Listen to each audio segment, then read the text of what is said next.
Hey guys, তো শুভ সকাল। তো তোমরা সবাই কেমন আছো? আশা করি তোমরা সবাই ভালো আছো, আর আমিও ঠিকই আছি। তো এখন সকাল থেকে ভ্লগটা স্টার্ট করলাম আমি আজকে। তো আমি ব্রাশারে সব কিছু কমপ্লিট হয়ে গেলে তো এবার স্নান করতে হবে। তো আজ হচ্ছে মঙ্গলবার, তাই আমাকে পুজো করতে হবে। তো চলো এবার স্নান করি, পুজো করি, তারপরে একটু বাইরে যাবার আছে। তো তোমাদেরকে সব কিছু দেখাবো বাইরে, মানে নিজের কাজে যাবার আছে, মানে বাবাকে নিয়ে যাবো আজকে। তো চলো তোমরা ভিডিওটা দেখতে থাকো, আজকে ভিডিওটা তোমাদের সাথে শেয়ার করি সব কিছু। তো চলো তোমরা দেখতে থাকো, চলো আমি এবার স্নান করি।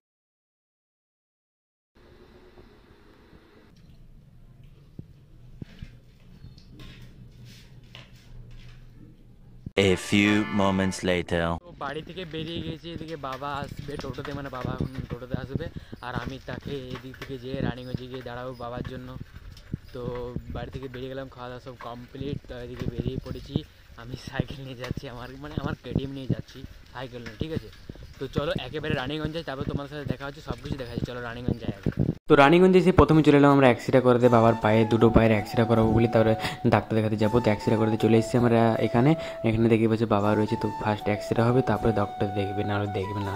তো আমরা এক্সরে করার জন্য চলে এসেছি এখানে, কিছুক্ষণ ওয়েট করছি, কারণ অন্য জায়গার করছিল যেহেতু এক্সরে। তারপরে বাবাকে এখানে বসিয়ে পড়লো এক্সরে করানোর জন্য।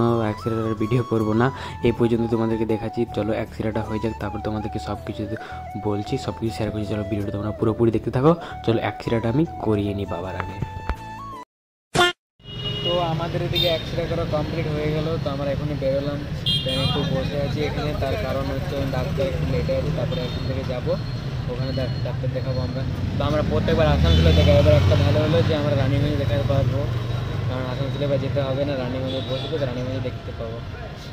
রানিগঞ্জে হয়ে যাবে, ভালোই হচ্ছে আমাদের পক্ষে। একটু আসানসোলে আবার কত যাবো, অনেক ঘোরাট হয়, ওই জন্য এবার রানিগঞ্জে দেখাচ্ছি। এদিকে বাবা বসে আছে, এদিকে আমি আছি। তো চলো এবার তোমাদের সাথে পড়া দেখা আছে, সব কিছু শেয়ার করবো। তো এবার ওখানে যাই, আগে যাচ্ছি, দেখি সব কিছু নিয়ে নিই রিপোর্টারে, তারপরে যাবো। তো চলো যাই ওখানে, তারপরে যাই দেখা। তো বাবা দুটো পায়ের এক্সরে করিয়ে নেওয়ার পর আমরা চলে গেলাম ডক্টর দেখাতে চেম্বারে। তো এখানে রিপোর্টারে নিলাম, তারপরে চলে গেলাম ডক্টর দেখাতে। তো আমরা এখানে বসে আছি, এখন ডক্টর আসেনি, আমরা এগুলি একটু ওয়েট করতে হবে, তখন দুটোর পরে ডক্টর আসবে, তার জন্য আমরা এখানে বসে আছি সব কিছু রিপোর্টারে নিয়ে। আর এদিকে বাবা বসে আছে, বাবাকে বললাম তুমি বসো ওখানে, আমি এখানে বসছি, আমি একটা চেয়ার ফাঁকা পেয়েছিলাম, ওখানে বসলাম। তো এখানে এখন বসে আসবে, যখন ডক্টর আসবে তবে দেখাতে পাবো। তো আমাদের খিদেও পেয়ে গিয়েছে, কারণ কিছু খাইনি এখন, আমরা ডক্টর না দেখালে খেতেও পাবো না। ডক্টরটা দেখিয়ে নিই তারপরে খাবো। তো তারপরে ডক্টর এলো, তারপরে দেখা হয়ে গেল, তারপরে আমরা সব কিছু রিপোর্টারে নিয়ে ওষুধ লিখে দিল, ওষুধগুলো নিয়ে তারপরে আমরা বেরিয়ে পড়লাম রানিগঞ্জ থেকে। তারপরে বলি কিছু সবজি আরে কিনবো, ওই জন্য সবজি বাজারে চলে গেলাম কিছু সবজি কিনতে। তো এখানে বলি দেখা যাক এবার কী কী কিনি। তো বলি বাবা এদিকে কিনে বাড়ি চলে যাবে, আর আমার এদিকে কিছু কাজ আছে, আমি চলে যাব। তো বলি চলো কিনে দিই। তো এই সবজিগুলো বাবা এখানে কিনছে, দেখতে পাচ্ছ।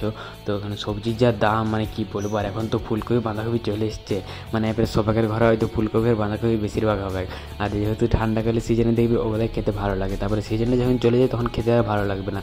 তার জন্য বলি চলো সব কিছু নেওয়ার পরে বলি চলো ফুলকপি কেন নেবো না, এদিকে ফুলকপি নিয়েছিলাম। ফুলকপি নেওয়ার পরে বলি চলো এবার কিছু খেয়ে নিই বলি, কারণ খিদে পেয়ে গিয়েছে। যদি কারণ মিষ্টি আর সিঙ্গাড়া নিয়ে নিয়েছি একটা একটা করে। তো মিষ্টি সিঙ্গাড়া বলি চলো খাই। তারপরে আমরা দোকানে বসে আছি খাবার জন্য, বলি তবে খাবো, তারপরে দিয়ে দিয়েছে আমাদেরকে। তারপরে খাওয়া শুরু করে দিয়েছি ফটাফট। বলি চলো এটা খেয়ে পরে আমরা বেরোবো তারপরে এখান। আর বাবাকে কী জন্য ডাক্তার দেখাতে নিয়ে যাচ্ছি সেটা তোমরা নিশ্চয়ই জানো, যারা যারা আমার ভিডিও ফলো করো, কারণ আমি ভিডিওতে সবই বলে দিয়েছি তোমাদেরকে। বলি কেন শেয়ার করবো না, সবই শেয়ার করে দিয়েছি, তোমরা নিশ্চয়ই জানো।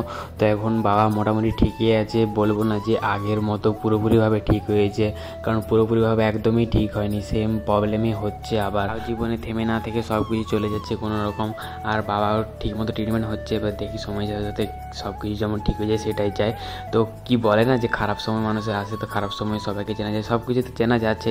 আর তার সাথে সাথে বলাই হয়নি যে মানে খারাপ সময় এমন চলে এসেছে যে খারাপ সময়টা যাচ্ছে না, মানে কি বলবো, তাও সে মুখে হাসি রয়েছে, কি বলবো। থাক সব কথা পরে তোমাদেরকে বলবো। তো চলো এখন ফটাফট খেয়ে নিই, তারপর আবার বেরোবো, চলো খেয়ে নিই।